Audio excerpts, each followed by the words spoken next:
अस्सलाम वालेकुम everyone, welcome to my channel the pure love stories. तो कैसे हैं आप सब? होप आप सभी अच्छे होंगे। मैं भी ठीक हूँ कुछ हद तक, बस यही कह सकते हैं। तो बिना वक्त ज़ाये किए हम शुरू करना चाहेंगे कहानी वो इश्क बेजुबान पार्ट 22। सीधा स्टोरी से शुरू करते हैं। माया की इस हरकत के बाद राधिका थोड़ी तो शॉक्ड हो जाती है। उसकी सोच के अनुसार सब तो चल रहे थे, लेकिन एंड मोमेंट पे पता नहीं कुछ अलग चीज़ होते हैं। उसने ये कभी नहीं सोची थी कि माया सच में उसके साथ एंगेजमेंट कर लेगी। ये अनएक्सपेक्टेड थी। उसे बस माया को इंसल्ट करनी थी पूरी दुनिया के सामने। लेकिन यहाँ तो चीज़ें कुछ और ही होती है और आखिर में माया की ये हरकत उसे सोचने पर मजबूर कर देती कि आखिर में माया की दिमाग में चल क्या रही है। वो एक साइड पे खड़ी हो जाती है और एकदम से अपनी थंब से उस बाइट की स्पॉट पर वो एकदम से छूती है। उसे हल्की सी जलन की एहसास होती है। तो दूसरी ओर सोनल एकदम से माया के पास आती है। कुछ बातचीत कर रहे थे वहाँ पर। इधर राधिका के पास अक्षु आती है और वो एकदम से उसके शोल्डर पे टैप करती हुई बोलती कि तू ठीक है? हाँ। राधिका थोड़ी सी पॉज सिचुएशन में थी। अक्षु देखती है और एकदम से उसकी हाथ पकड़ती हुई साइड में लेके जाती है और पूछती है कि तू ठीक है ना? हाँ, क्या चल रही है तेरे दिमाग में? और अब तो ना मुझे ऐसा प्रतीत हो रही है कि एक तो होते हैं कुल्हाड़ी पर पैर मारना, और तूने ये किया है कि कुल्हाड़ी को देखी है पहले कि कहाँ पर है, फिर खुद चलते हुए उसके सामने गए और दोनों पैर मारी है। यार, तुझे नहीं लगती है कि तेरी ये डिसीजन खतरनाक साबित हो सकती है तेरे लिए? जिस पर राधिका बस बोलती है देखते हैं, अब ले लिया तो ले लिया। तभी एकदम साक्षु इधर उधर देखती है तो माया जिस जगह पे खड़ी थी वो अब उस जगह पे थी नहीं। केवल सोनल थी जो प्रेस वालों से बातचीत वगैरह कर रहे थे और कुछ बिजनेस जो मैन वगैरह थे वहाँ पर, बिजनेस के लोग वहाँ से। तभी राधिका बोलती है आगे क्या? आगे कुछ सोची है? एंगेजमेंट तो हो गई ना, इसके बाद का क्या? तभी राधिका बोलती कि फ्लो के अनुसार चलते हैं, देखते हैं इसके बाद का क्या होती है। लेकिन माया की जीना हराम करके छोड़ूंगी मैं, ये तो तय ही है। तभी अक्षु अपनी सर मारती है। तो उससे पंगा ले रही है, उससे। वो इतनी खतरनाक है तो भी क्या हुआ, मैं भी खतरनाक हूँ, मैं कम हूँ क्या उससे? अक्षु बोलती कि तू जिद में है, तुझे समझ नहीं आ रही है। माया मल्होत्रा ऐसे इतनी बड़ी बिजनेस वुमन नहीं बनी है वो। तू मेरे साथ है या उसके साथ है, पहले ये बता। तभी एकदम से अक्षु चुप हो जाती है। अचानक वहाँ पर एकदम से राधिका के सामने नितिन आ जाता है। नितिन एकदम से बोलने लगता है तुमने ऐसा क्यों किया? हाँ, इतना प्यार तो करता था ना मैं तुमसे, मुझे धोखा दिया तुमने। हाँ, किस लिए? पैसों के लिए? क्योंकि मुझसे ज़्यादा पैसा उसके पास है। पैसों के लिए तुमने अपनी ज़मीर मार दिया राधिका, तुम। तभी राधिका बोलती है जस्ट शट अप, ओके। खुद की हरकतें देखो पहले, फिर दूसरे पर उंगली उठाना। तुमने खुद के हरकतें देखे हैं और किस मुंह से तुम मेरा नाम ले रहे हो? नितिन, अब से हमारे बीच कुछ भी नहीं है। जो थे वो मैं सुबह ही खत्म कर चुकी हूँ। नितिन को एक जुनून सवार था और एक गुस्सा, और वो आगे बढ़ने लगता है। तभी अक्षु बीच में आती है। वो नितिन को एकदम से पुश करती है, हेलो मिस्टर, अपना ये सड़ा हुआ मुंह लो और हटो यहाँ से, निकल जाओ। तुम्हारी और राधिका के बीच जो भी थे सब कुछ खत्म कर दिया राधिका ने। हमेशा अपना जोर आजमाते रहते हो ना, अब राधिका तुम्हारी है नहीं। जितनी जल्दी और आसानी से ये बात तुम मान जाओगे ना, उतनी ही बेहतर है तुम्हारे लिए। ये बात सुनते ही नितिन को मानो और गुस्सा आ जाता है। वो एकदम से अक्षु को पुश करती है थोड़ी, तुम बीच में मत बोलो, ये मेरा और राधिका के बीच की बात है। वो मेरा है और मेरा ही रहेगा। यही बोलते हुए वो एकदम से राधिका के बस हाथ पकड़ना ही जा रहा था कि उसी वक्त नितिन के हाथ में किसी का हाथ का पकड़ महसूस होती है, थोड़ा बहुत मजबूती से। नितिन थोड़ा शॉक होते और साइड में देखते ही वो एकदम से चुप हो जाते, उसकी आंखें बड़े हो जाते हैं। हाँ, वो और कोई नहीं, वन एंड ओनली माया मल्होत्रा ही थी। वो एकदम से हाथ को खींचते हुए राधिका के सामने से नितिन को अपने सामने लाती है और एकदम से हाथ छोड़कर बोलती कि मिस्टर नितिन चक्रवर्ती, मुझे उम्मीद है कि आपको पता है कि आप किस कारण इस पार्टी में आए हैं और आज ये पार्टी किस चीज़ की है। नितिन एकदम से बोल पड़ता है कि हाँ मुझे पता है, ये तुम्हारा एंगेजमेंट पार्टी है, आज तुम्हारी एंगेजमेंट। Good, sharp mind. लेकिन किसके साथ एंगेजमेंट है ये भी पता होंगे ना, सामने से हुई है सारी चीज़। तभी नितिन बोलता है कि पर वो मेरा फियांसे है। Mister Nitin Chakravarti, correct that word, मेरा फियांसे था। नितिन अपनी मुट्ठी कंच लेता है और एकदम से माया की ओर आंखें मिला के बोलता है कि देखो, मुझे तुमसे कोई लेना देना है ही नहीं। मैं मेरे गर्लफ्रेंड के पास आया हूँ और वो बस मेरा है। ये बात सुनते ही माया एक तंज काटती हुई स्माइल पास करती है। उसकी ये स्माइल काफ़ी खतरनाक थी। इधर अक्षु एकदम से राधिका के पास जाते बोलती कि हो क्या रही है, हाँ ये तो पता नहीं, इनको समझना मुश्किल ही नहीं नामुमकिन है, ये चाहती क्या है। राधिका खुद शॉक थी और वो बोलती कि मुझे नहीं पता। वो बस एक टक माया और नितिन की ओर देख रही थी। तभी माया बोलती है, अगले 5 मिनट पहले भी तुम कुछ दावा कर सकते थे, लेकिन अब ऐसा कोई गुंजाइश है ही नहीं यहाँ पर। अपना भला चाहते हो तो यहाँ से हट जाओ और आगे से मेरी गर्लफ्रेंड से मिलने के लिए मुझसे परमिशन ले लेना। ये बात वो इतनी लाउड कहते हैं कि वहाँ पे सारे प्रेस वाले हर एक चीज़ को कैप्चर कर रही थी। तभी एकदम से विशाल आता है और एकदम से वो नितिन को पकड़ते हुए साइड में लेके जाते हैं। भाई शांत रहो, यहाँ पर कोई भी सीक्रेट नहीं, एक से बढ़कर एक यहाँ पे बिजनेस के लोग हैं। हमारा इज्जत एकदम से मिट्टी में मिल सकता है। Behave yourself. कभी कभार बदला कुछ हद तक के लिए शांत रहकर भी लेने पड़ते हैं। इन दोनों को हम देख लेंगे, आप शांत हो जाइए। नितिन चुप हो जाता है। तभी माया राधिका की ओर देखती है। वो अपने हाथ आगे बढ़ाती बड़े एटीट्यूड के साथ। राधिका इतनी शॉक थी, वो समझ नहीं पा रही थी कि आखिर ये चाह क्या रही है। तभी माया बोलती है, miss Radhika, give me your hand. Radhika एकदम से उसकी हाथों में अपनी हाथ रखती है। वहाँ से एकदम से माया उसको साइड में लेके जाते हैं, जहाँ पर प्रेस वाले कुछ शूट अप वगैरह करने के लिए बोल रहे थे। इनके कुछ शूट पिक्चर वगैरह लेने के लिए। अब इतनी बड़ी हस्ती है और उसकी गर्लफ्रेंड, कुछ शूट वगैरह ना हो ऐसा हो सकता है क्या। इन दोनों को कुछ कपल पोज देने के लिए कहा जाता है, फोटो शूट के लिए। राधिका को इन सब में रत्ती भर भी इंटरेस्ट थी नहीं, तो वो सीधा मना कर देती है। लेकिन माया उसे शॉक कर उसके पास आती है और एकदम से उसके हाथ पकड़ते बोलती है, अरे क्यों, देनी चाहिए, आखिरकार हमारी एंगेजमेंट हुई है, पूरी दुनिया को खबर है, तो फोटोशूट क्यों नहीं होगी, ज़रूर होगी। और वो एकदम से अपनी ओर खींचती है, खींचते हुए उसके कमर में हाथ रखती है। थोड़ी क्लोजअप सीन थे।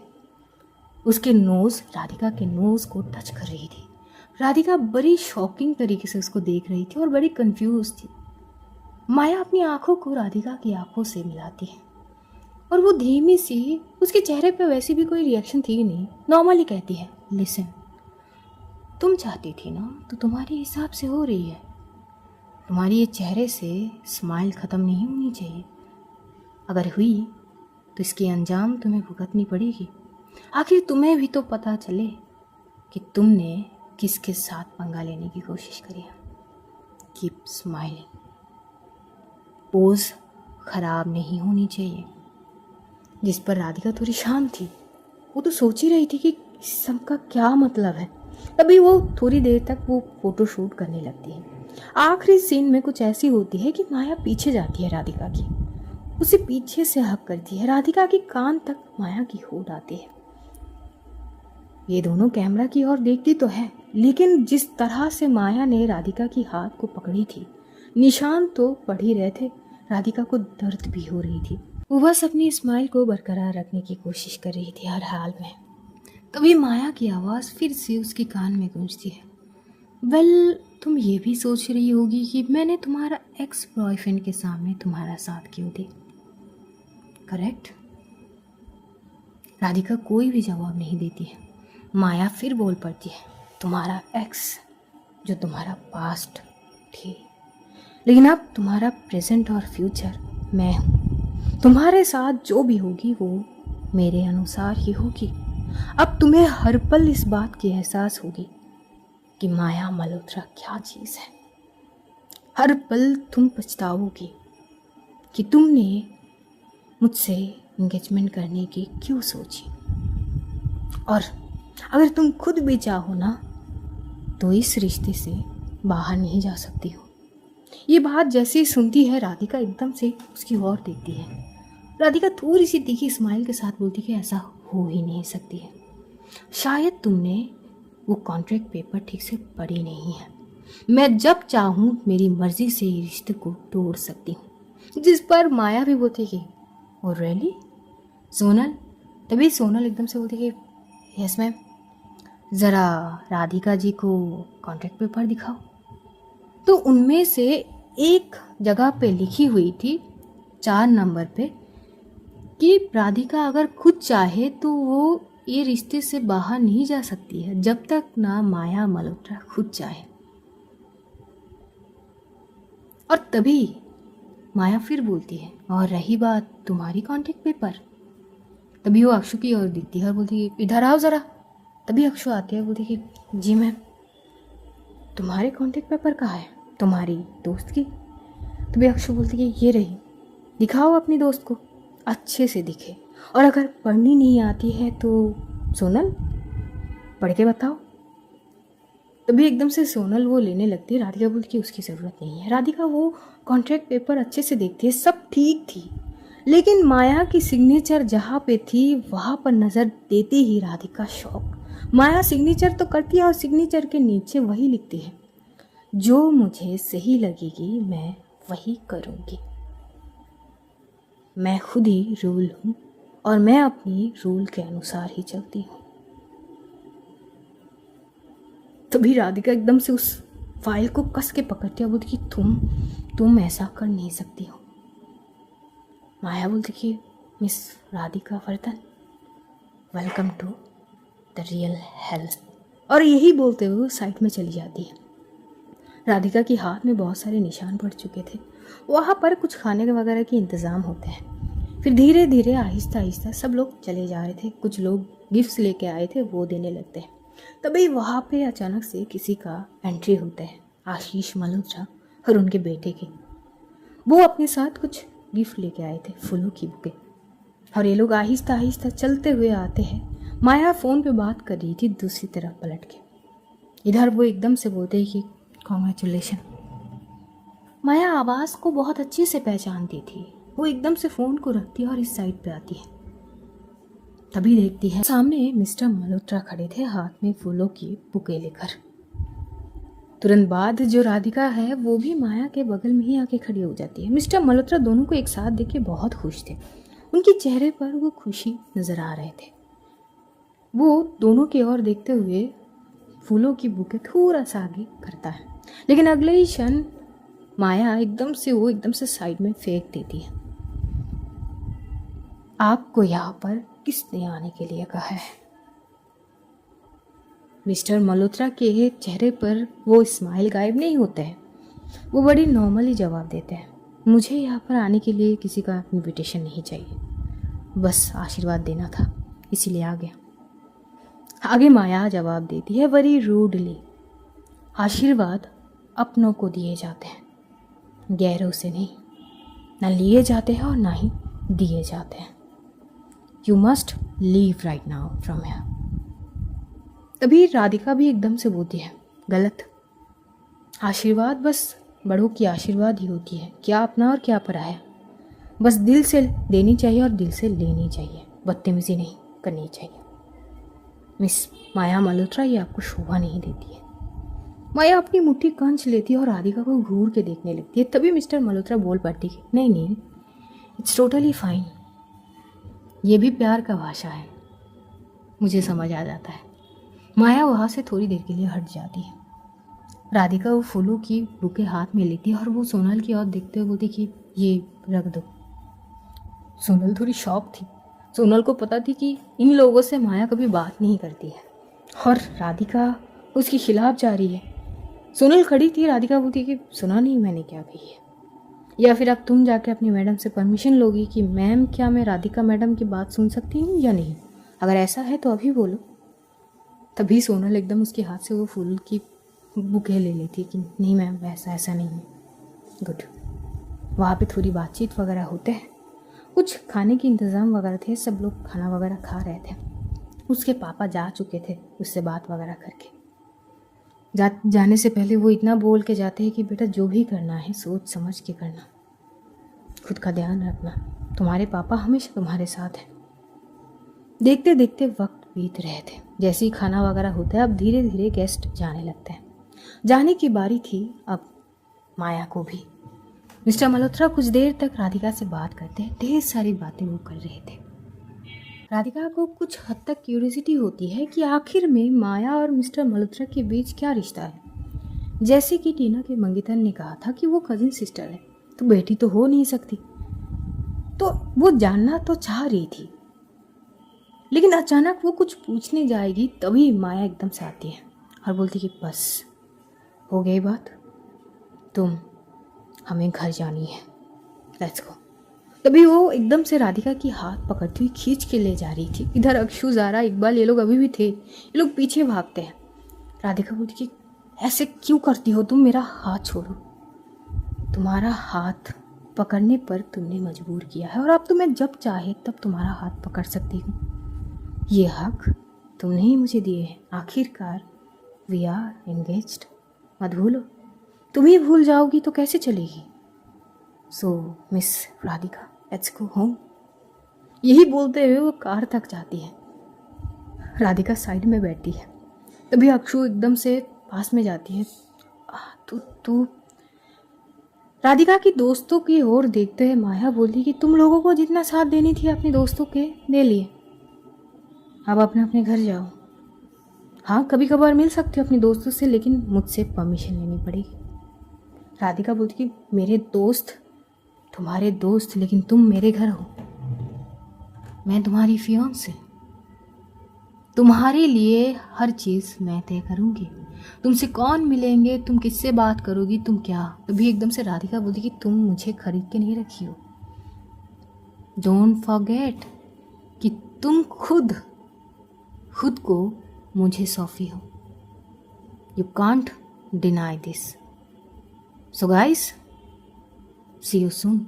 और यही बोलते हुए वो एकदम से कार स्टार्ट करती है।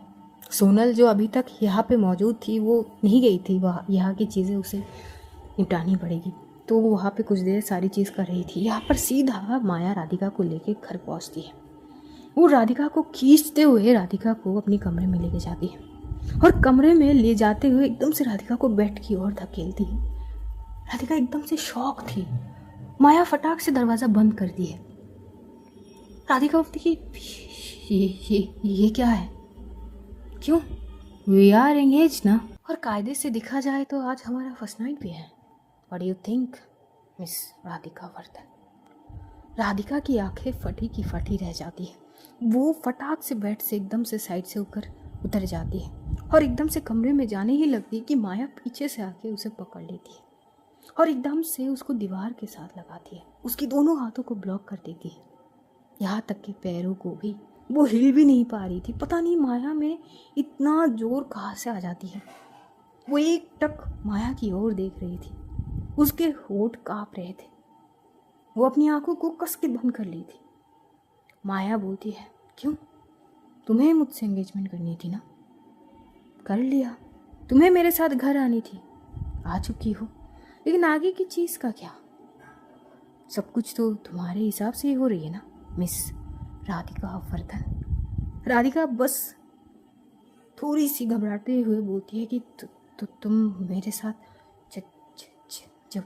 जबरदस्ती नहीं कर सकती। जिस पर माया थोड़ी और करीब जाती है, इतनी करीब कि माया की सांसें राधिका महसूस कर सकती थी। वो अपनी हर वो जोर लगा रही थी कि कुछ करे और माया को वो थोड़ी सी पीछा कर पाए, लेकिन ऐसा होती नहीं है। माया बोलती है कि मेरी बात के खिलाफ जाने की ज़रूरत भी मत करना, वरना तुम्हारी वो हर्ष करूँगी जो तुम देख नहीं पाओगी और ना ही तुमसे सहन होगी। तो मुझे मजबूर मत करो।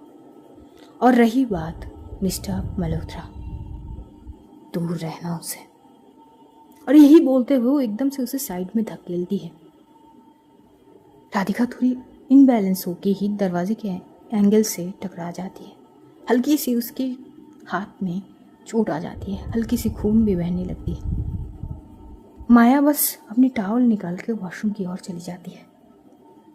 राधिका खुद की ओर देखती है। उसकी आंखों में आंसू भर चुके थे, घुटन महसूस हो रही थी। जल्दबाजी में दरवाज़ा खोल के वो नीचे चली जाती है। हॉल में बैठी हुई एक बूंद आंसू गिर भी जाती है। जल्दी से वो आंसू पोंछती है। नहीं, ये हारने की वक्त नहीं है। कोई बात नहीं, अगर यहाँ पे कॉन्ट्रैक्ट पे कुछ इधर उधर हो गई, लेकिन चैन से जीने की मौका तो मैं माया को भी नहीं दूंगी। यही सोच रही थी कि उसके मोबाइल पे बार बार कॉल आ रही थी। वो कॉल रिसीव करती है। तभी देखती है कि अक्षु बोलती कि तू ठीक है ना? हाँ। राधिका थोड़ी नॉर्मल होती है और नॉर्मल ही जवाब देती है, हाँ मैं ठीक हूँ, डोंट वरी, ऐसा कुछ नहीं हुआ है। वो मेरे साथ ज़्यादा कुछ नहीं कर सकती है मेरे खिलाफ, जब तक ना मैं चाहूँ। फिर भी राधिका अपना ध्यान रखना। मुझे समझ नहीं आ रही है कि तूने ऐसा डिसीजन लिया ही क्यों। अरे तुझे एक तो लड़कियां पसंद नहीं है, ऊपर से मेरे दिमाग के ऊपर से जा रहे सब कुछ। राधिका इस बारे में बात करना नहीं चाहती थी और वो बोलती कि अक्षु, मेरे बारे में फिक्र करने की ज़रूरत नहीं है, मैं ठीक हूँ, मैं रखती हूँ, थक गई हूँ। और वो कॉल डिस्कनेक्ट करती है। इधर लगभग आधे घंटे बाद माया ग्रुप पर चेंज वगैरह करके वो फ्रेश वगैरह हो चुकी थी और वो नीचे आती है। तभी वो देखती है राधिका वैसी ही बैठी थी। तो वो एकदम से बोलती कि अब क्या मगरमच्छ के आंसू बहाओगे? तभी राधिका बोलती कि मुझे कुछ कपड़े चाहिए, मेरे पास कपड़े नहीं है। माया बोलती कि क्या, सुनाई नहीं दी मुझे, थोड़ा जोर से बोलो। राधिका बोलती कि इतनी भी धीमे में भी नहीं बोली मैं कि सुनाई तक नहीं दी है, मुझे कुछ कपड़े चाहिए। तभी माया एकदम से आती है उसके सामने, बड़ी एटीट्यूड के साथ बैठी है, अपनी हाथों को फोल्ड करती है। और रियली? तो फिर कहूँ, प्लीज़ मुझे कुछ कपड़े लेके दो। राधिका उसे घूर के देखने लगती है कि फर्ट सेठ, प्लीज़ मुझे कपड़ों की ज़रूरत है तो आप मुझे लेके दीजिए। राधिका अपनी मुट्ठी कंच लेती है और बोलती कि मैं ऐसा बोलूँगी, तुम्हें ऐसा लगती है? मुझे ऐसा लगे या ना लगे बात वो नहीं, तुम्हें ऐसा बोलनी ही पड़ेगी। सेठ प्लीज़ मुझे कपड़े लेके दीजिए। राधिका बोलती नहीं है, वो साइड में जाने लगती। तभी माया बोलती है, इसके अलावा तुम्हारे पास और कोई ऑप्शन है ही नहीं। अगर तुम्हें चाहिए तो मुझसे ऐसे ही मांग के लेनी पड़ेगी। तभी राधिका आती है उसके सामने और बोलती है, रियली? चलो अब कायदे से देखा जाए तो मैं तुम्हारी फियांसे हूँ और तुम्हारी सारी चीज़ों पर मेरा हक है, यानी तुम्हारे कपड़े पर भी। और यही बोलते हुए राधिका जाती है माया के कमरे में। वो माया की कबर्ड खोलती है, वहाँ से माया की ड्रेस निकालती है नॉर्मल, और वो जाती है वॉशरूम और पहन के आ जाती है। माया अपनी मुट्ठी कंच लेती है। सी, जब तुम्हारी है तो मुझे लाने की क्या ज़रूरत है? आगे माया कुछ नहीं बोलती है। कुछ देर में वहाँ पे सोनल आती है।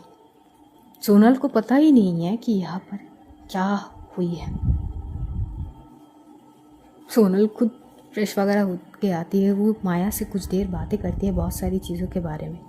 इधर राधिका, उसे पता नहीं अच्छी नहीं लग रही थी। वो वहाँ से चलती हुई माया के कमरे में जाती है और जो बैल्कनी है वहाँ पे जाती है, बाहर की ओर एकटक देख रही थी। एक बार वो खुद से सवाल करती है, कहीं उसने कोई गलत कदम तो नहीं उठाई है? लेकिन अगली क्षण सोचती है कि जो हुआ सो हुआ, मेरी ज़िंदगी को बर्बाद कर ही दिया है तो उसकी ज़िंदगी को ऐसे आराम से जीने कैसे दूँ मैं? उसे भी अब मुझे झेलनी ही पड़ेगी। नाक में दम ना कर दी ना तो मेरा नाम भी राधिका वर्धन नहीं है। उसे खुद भी ये पछतावा होगी कि उसने मेरी हामी में हाँ क्यों भरी। अब दोनों ही ढीठ थे, ये तो भूल ही सकते, एक से बढ़कर एक। देखते देखते रात होता है। माया जब अपने कमरे में आती है तो देखती है कमरे में कोई नहीं है। तो वो समझ जाती है कि बैल्कनी साइड पे राधिका है। वो वहाँ नहीं जाती है, वो रूम में बैठते ही स्मोक करने लगती है। और जैसे ही स्मोक की स्मेल बाहर तक आती है, राधिका एकदम से आती है चिढ़ते हुई, मुझे स्मेल पसंद नहीं है सिगरेट की। माया इस बात का कोई भी रिस्पॉन्स करती नहीं है, जैसे उसने सुनी तक नहीं है। तभी राधिका आती है और उसकी जो सिगरेट पकड़ी हुई थी वो एकदम से छीनने लगती है। तभी माया उसके हाथ पकड़ लेती है, लिसन, मेरी ज़िंदगी के साथ जुड़ने की कोशिश भी मत करना और मेरी चीज़ों पर दखल देना मुझे पसंद नहीं है। तभी राधिका बोलती है, मुझे कोई शौक भी नहीं है, लेकिन जो चीज़ मुझे पसंद नहीं है तो इसका मतलब पसंद नहीं है। और अगर सिगरेट पीनी है ना तो जाके बैल्कनी में जाओ और अपना सिगरेट ख़त्म करो और फिर कमरे में आओ। अच्छा, कमरा तुम्हारा है? तभी राधिका भी बड़ी एटीट्यूड के साथ जवाब देती है, ऑफ कोर्स, आखिरकार तुम्हारी फियांसे जो हूँ, तुम भी मत भूलो ये बात। और उसी नाते मेरी हक बनती है तुम्हारी हर एक चीज़ में दखल देना। तभी माया बोलती है, और रैली? तभी ये बोलती है, वो एकदम से राधिका की हाथ की पकड़ती हुई खींचती है। राधिका सीधा बेड पर आती है, वो घूरने लगती है माया को। माया बोलती है, देन बेड भी तो शेयर ही करनी होगी ना। राधिका बोलती है, इसकी ज़रूरत नहीं है। नहीं, क्यों? तुम मेरी ज़िंदगी में दखल भी दे सकती हो क्योंकि तुम मेरी फियांसे हो, तो बेड भी एक ही हो सकती है ना। What do you think? देखो तुम मैं क्या। फिर से माया उसकी करीब आने लगती है। तो राधिका एकदम से बोलती है, आखिर तुम्हें चाहिए क्या? मुझे तुमसे तो कुछ भी नहीं चाहिए, तुम्हें वो बात भी नहीं है। साइड पे जाके सो जाओ और मेरी तरफ आने की कोशिश भी मत करना। राधिका शॉक थी और कंफ्यूज भी कि सच में आखिर इसको समझना काफ़ी मुश्किल है कि ये चाहती क्या है। माया बीच में एक पिलो रख देती है और राधिका को बोलती है, इस तरफ मुड़ के भी नहीं देखनी है। राधिका को थोड़ी अजीब लग रही थी और वो उठ के एकदम से सोफे के साइड पे जाने लगती है। माया बोलती कि जो मैं बोलती हूँ वही सुना करो, जोर आजमाने पर मजबूर मत करो। राधिका चुप से वापस उसी जगह पर आके सो जाती है, बेड के दूसरी तरफ। माया फिर सिगरेट की पैकेट लेती है और वहां से सीधा जाती है बैल्कनी के साइड पे। और राधिका यहाँ सोई सोई बस यही सोच रही थी कि ये क्या है, ये पजल जैसी क्यों है जिसको सुलझाना इतना मुश्किल हो रही है उसके लिए, कि वो क्या चाह रही है, क्या करना चाहती है, उसके दिमाग में क्या है। अब उसकी सिर दुखने लगती है और वो एकदम से अपनी आंखें बंद करती है। इधर आधे रात में माया जो है वो बैल्कनी साइड से आती है। वो देखती है राधिका दूसरी तरफ फेस करके ही सोई है, कोई आहट उसे सुनाई नहीं देती है। बस वो अपनी जगह पर आती है और वो भी दूसरी तरफ फेस करके सो जाती है। अगले मॉर्निंग ही जब राधिका उठती है तो देखती है वहाँ पर माया है नहीं। तो उठती है और फ्रेश होती है। फ्रेश होके जैसे ही आती है देखती है कमरे में सोनल आई हुई है और सोनल के साथ एक स्टाफ भी, जिसके पास बहुत सारे कपड़े वगैरह थे। राधिका थोड़ी शॉक होती है और बोलती कि ये क्या है? मैम आपके कपड़े। मेरे कपड़े? यस मैम, वो आप अपने साथ कुछ नहीं लाई थी तो ये कपड़े आपके। राधिका एकदम से बोलती कि क्या ये तुम्हारी मैडम ने भेजी है? लेकिन इस पर सोनल कोई जवाब नहीं देती है। और तभी यहाँ से राधिका हॉल की तरफ जाती है ब्रेकफास्ट करने के लिए, जहाँ पर ऑलरेडी माया ब्रेकफास्ट कर चुकी थी, बस उठने की तादाद पे थे। राधिका जाके वहाँ पर बैठती है और वो चुप से ब्रेकफास्ट करने लगती है। तभी माया वहाँ से उठ के कमरे में आ जाती है। सोनल भी ब्रेकफास्ट कर रही थी राधिका के साथ। राधिका को बड़ी अजीब लग रही थी, पता नहीं क्यों। तभी सोनल एकदम से जैसी ब्रेकफास्ट ख़त्म होती है वो राधिका की ओर बोलती है, मैम वो क्या? मैम वो आपके हाथ पे चोट लगी है और मैं बैंडेज कर देती हूँ। तुम्हें कैसे पता कि मेरे हाथ में चोट आई हुई है? नहीं मैम, वो अचानक से नज़र गई, मैं बैंडेज कर देती हूँ। राधिका बोलती है उसकी कोई ज़रूरत नहीं, मैं खुद ही कर लूँगी। और वहाँ से वो जो सोनल है उसे फर्स्ट एड बॉक्स ला के देती है। राधिका खुद ही वहाँ पे ऑइंटमेंट वगैरह लगा देती है। और राधिका ने सूट पहनी थी, एक नॉर्मल सी, सिंपल, और काफ़ी खूबसूरत भी लग रही थी वो सिंपल लुक में।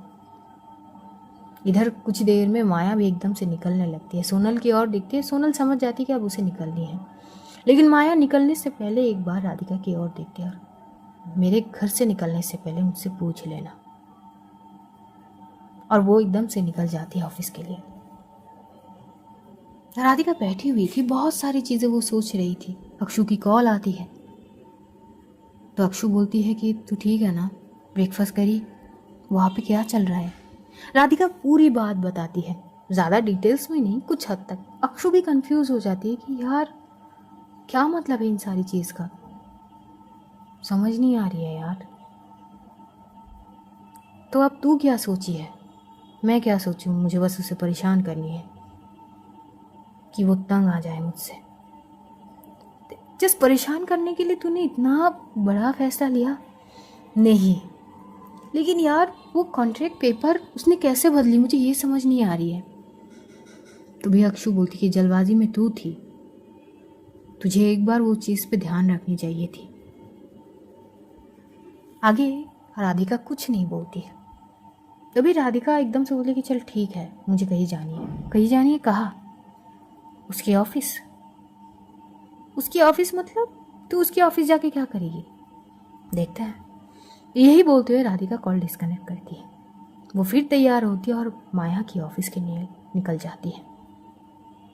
जैसे ऑफिस पहुंचते तो वहाँ पर लोगों को सब कुछ पहले से पता थे, न्यूज़ वगैरह तो सभी फॉलो करते हैं। तो जैसे राधिका वहाँ पर पहुँचते सब घूरने लगते हैं राधिका को, क्योंकि वजह भी तो थी। राधिका जिस हालत में गई थी ना वहाँ पर, वो थोड़ी हटकी थी।